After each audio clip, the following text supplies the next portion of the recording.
নিয়মিত নতুন সকল স্মার্টফোন সম্পর্কিত ভিডিও পেতে এখনই চ্যানেলটিকে সাবস্ক্রাইব করুন এবং পাশের বেল বাটনটিতে প্রেস করুন সবার আগে আমার ভিডিওগুলো দেখার জন্য। Redmi Note 7 এবং Redmi Note 7 Pro এর পর Redmi কোম্পানি তাদের আরও একটি নতুন স্মার্টফোন Redmi 7 লঞ্চ করতে চলেছে খুব শীঘ্রই। মার্চ মাসের মধ্যেই চায়নার বাজারে Redmi 7 এই স্মার্টফোনটিকে লঞ্চ করতে চলেছে Redmi company. So hello guys, আমি মাসুম, আপনারা দেখছেন গরিবের অ্যান্ড্রয়েড ইউটিউব চ্যানেল। তো আজকে কথা বলবো Redmi 7 এই স্মার্টফোনটির প্রাইস, স্পেসিফিকেশন এবং রিলিজ ডেট সম্পর্কে। Are you excited to know about that? So let's get started. Redmi কোম্পানির তরফ থেকে রেডমি 7 এই স্মার্টফোনটি হতে চলেছে একটি বাজেট স্মার্টফোন। তো বাজেট স্মার্টফোন এর বলার কারণ হচ্ছে এই স্মার্টফোনটি রেডমি 7 বা রেডমি নোট 7 প্রো এর মতোই অতটা স্পেসিফিকেশন যুক্ত হবে না। এখানে তারা প্রাইজিং এর দিকটা একটু কম রাখবে, তবে স্পেসিফিকেশনের দিক থেকে হয়তোবা একটু লোয়ার রেজলিউশনের থাকতে পারে। তবে ফিচারের দিক থেকে রেডমি নোট 7 এবং রেডমি নোট 7 প্রো এর চাইতে অনেকটি চেঞ্জেস হবে রেডমি 7 এই স্মার্টফোনটি। সো প্রথমে যদি আমি ডিজাইন এবং লুকের দিক থেকে কথা বলি, এই স্মার্টফোনটি হতে চলেছে রেডমি 7 এর মতোই একই রকমের ডিজাইন এবং বিল্ড কোয়ালিটি। মেটাল এবং গ্লাসের বিল্ড থাকবে এই স্মার্টফোনটিতে। তবে হ্যাঁ, ফ্রন্ট প্যানেলে থাকবে 6.2 ইঞ্চি একটি ওয়াটার ড্রপ নটযুক্ত ডিসপ্লে।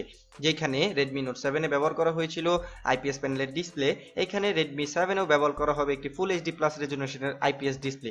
এখানে তারা কোনো অ্যামোলেড প্যানেল ব্যবহার করবে না। আপনাকে মনে রাখতে হবে রেডমি 7 এই স্মার্টফোনটি হতে চলেছে একটি budget smartphone. Redmi note 7 pro যেখানে ফ্রন্ট প্যানেলে ব্যবহার করা হয়েছে 13 মেগাপিক্সেলের একটি সেলফি শুটার ক্যামেরা, এখানে রেডমি 7 এ Xiaomi ব্যবহার করতে চলেছে একটি 8 মেগাপিক্সেলের সেলফি শুটার ক্যামেরা। এছাড়াও এর পেছনে ব্যবহার করা হবে দুটি ক্যামেরা, যার প্রথমটি থাকবে 12 মেগাপিক্সেলের একটি ক্যামেরা এবং দ্বিতীয়টি হবে 5 মেগাপিক্সেলের একটি ডেপথ সেন্সরযুক্ত ক্যামেরা। সো এখানে রেডমি নোট 7 প্রো এর চেয়ে অনেকটাই ডাউনগ্রেডেড হবে, কারণ প্রাইজিং এর দিক থেকে এই বিষয়টা আপনাকে মেনে নিতে হবে। এছাড়াও সব রকম স্মার্টফোনগুলোর মতোই পেছনে থাকা ফিঙ্গারপ্রিন্ট সেন্সর, ফ্রন্টে দেওয়া ফেস আনলক এবং যাবতীয় সব ধরনের সেন্সর দেওয়া থাকবে এই রেডমি 7 স্মার্টফোনটিতে।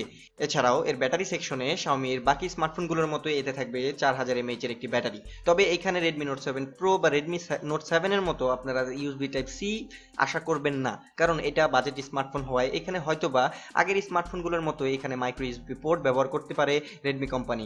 এই রেডমি 7 স্মার্টফোনটিতে হয়তোবা আপনারা ইউএসবি টাইপ সি পোর্ট দেখবেন না, তাই হয়তোবা আশাও করা যাচ্ছে না এখানে ফাস্ট চার্জিং কোনো সাপোর্টেড থাকবে। হ্যাঁ, এখানে মাইক্রো ইউএসবি পোর্ট থাকবে অবশ্যই। আর এটা যেহেতু 4000 mAh এর ব্যাটারি, হতে পারে রেডমি নোট 7 বা রেডমি নোট 7 প্রো এর মতো কুইক চার্জ সাপোর্ট দেওয়া হবে।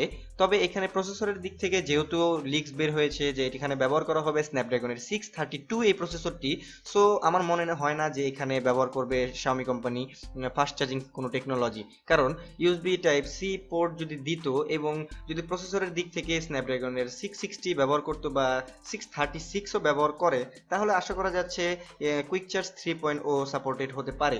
তবে প্রিভিয়াস জেনারেশনের মতো বলতে গেলে এখানে তারা কোনো ফাস্ট চার্জিং সাপোর্ট ব্যবহার করবে না। তবে Xiaomiর কাছ থেকে ফাস্ট চার্জিং সাপোর্টটা আশাই করা যায়। এখনো পর্যন্ত ওরকম কনফার্ম কোনো লিক আমি পাইনি ফাস্ট চার্জিং সাপোর্ট সম্পর্কে। অবশ্যই ফাস্ট চার্জিং সম্পর্কে কোনো কনফার্ম ডিটেলস পেলে আমি আপনাদেরকে আরও একটি ভিডিওর মাধ্যমে জানিয়ে দেব। তাই নিয়মিত আপডেট পেতে আমার এই চ্যানেলটিকে সাবস্ক্রাইব করে রাখুন।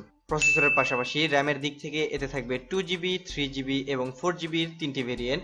আর স্টোরেজের দিক থেকে থাকবে 16GB, 32GB এবং 64GB স্টোরেজের আলাদা তিনটি ভেরিয়েন্ট। এছাড়াও এই স্মার্টফোনটিতে সফটওয়্যার সেকশনে দেখা যাবে MIUI 10, যা রান করছে অ্যান্ড্রয়েড 9 পাই। প্রাইজিং এর দিক থেকে ইন্ডিয়ার বাজারে এর বেস ভেরিয়েন্টের প্রাইস হতে পারে 6 থেকে 7000 ইন্ডিয়ান রুপি। তো দেখা যাক ইন্ডিয়াতে লঞ্চ হওয়ার পর বা বাংলাদেশে আসার পর এর অফিসিয়াল ভাবে বা আনঅফিসিয়াল ভাবে এর প্রাইস কত হয়ে দাঁড়ায়। সো ভিউয়ার্স, এই ছিল রেডমির আপকামিং স্মার্টফোন রেডমি 7 সম্পর্কিত কিছু তথ্য। সো আশা করছি আপনার কাছে ভিডিওটি ভালো লেগেছে এবং কিছুটা হলেও আপনাকে আমি ধারণা দিতে পেরেছি রেডমি 7 সম্পর্কে। সো যদি ভিডিওটি আপনার ভালো লেগে থাকে তাহলে অবশ্যই একটি লাইক দিয়ে শেয়ার করে দিন আপনার ফেসবুক অ্যাকাউন্টে, এবং নিয়মিত নতুন সকল স্মার্টফোন সম্পর্কিত ভিডিও পেতে অবশ্যই এখনই আমার চ্যানেলটিকে সাবস্ক্রাইব করে রাখুন এবং পাশের বেল বাটনটি বাজিয়ে দিন সবার আগে আমার ভিডিওগুলো দেখার জন্য। সো আজকের মতো এই পর্যন্তই। Good bye, see you in the next one.